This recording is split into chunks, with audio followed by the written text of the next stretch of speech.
Jean-Pascal Bilou et sa famille ont emménagé dans ce F4 mi-2019 dans la résidence La Roche-Grise. Un logement social fraîchement sorti de terre qui s'inscrit dans le projet de rénovation urbaine du quartier de Saint-Quentin. Géré par la SIC, 180 logements neufs comme celui-ci mettent en avant une construction de qualité. Il y a ma chambre ici, ici il y a la douche, il y a la deuxième chambre ici. Ici vous avez la vue aussi là-haut. C'est une vision sur les vallées là-haut, les montagnes aussi là-haut, c'est super. Donc l'air, le soir, il vient dans cette vallée-là, mais c'est frais, c'est super. On avait fait un parcours assez difficile quand même. On avait la famille ici, mais on ne veut pas aller chez la famille. Du coup, j'ai loué l'hôtel, quoi. On est resté au moins 3 ans là, dans un petit carré obligé, quoi. On a vécu 13 ans dans les Tours de Saint-Quentin, et de là, on est venu ici. Ça nous fait penser à la vie en Beauce, quoi, en tribu, quoi.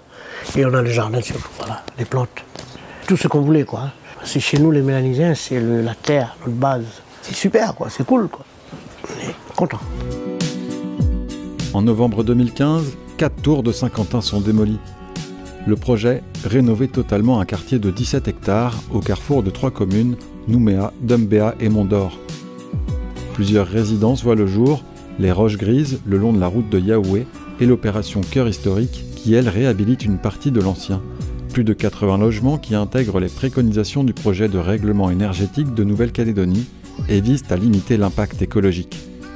On a essayé de mettre en place tout ce qui est protection solaire, au vent, casquette, isolation thermique, isolation phonique également, puisque dans le cas d'une réhabilitation c'est très important. Production de chaudes sanitaires solaires évidemment.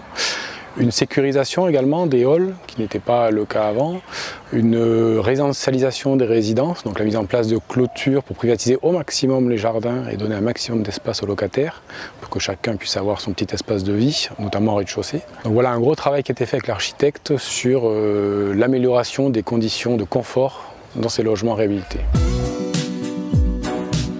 Dans cet immeuble, on n'avait que des studios en fait. Donc on a pu regrouper 2 F1 pour faire des appartements plus grands. Donc on a fait des F2. Et là, on est à un niveau où dans le programme, il y avait de créer un espace extérieur qui soit commun. Cuisine, séjour, repas qui est donc en communication directe avec la terrasse. Et dès que j'ouvre, alors à moitié ou complètement, on peut gérer.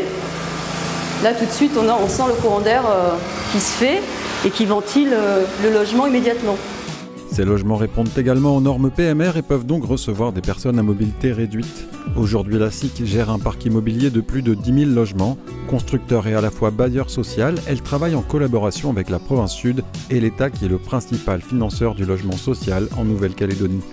L'institution a subventionné l'opération sur Saint-Quentin pour un montant de 571 millions de francs. L'État soutient également cette opération en investissant plus d'1,6 milliard dans le cadre du contrat de développement État-province et la défiscalisation nationale, cette dernière finançant en moyenne 30% de chaque opération de logement social. Dans toutes ces nouvelles constructions, la province et la SIC ont une priorité commune, offrir un cadre de vie adapté aux besoins des locataires. Aujourd'hui, l'idée, c'est de concevoir des logements qui soient d'abord confortables pour que les gens soient bien dans leur logement, notamment pour les plus défavorisés. On sait très bien que pour l'éducation des enfants, par exemple, c'est quand même mieux d'être dans un logement avec de l'électricité que d'être dans un habitat précaire, avec des conditions de vie difficiles. Ça participe sans doute effectivement à l'éducation, une meilleure éducation. Pour l'accès à l'emploi, je pense que c'est également important d'avoir un logement dans lequel on puisse se reposer en sécurité. Donc tout ça dans un souci également de pérennité des constructions, puisque la SIC, contrairement peut-être à certains promoteurs privés, reste propriétaire de ces logements et doit les gérer sur plus de 40 ans, qui est d'ailleurs la durée d'emprunt. Donc nous devons absolument être vigilants sur la qualité des matériaux et sur la qualité des réalisations également.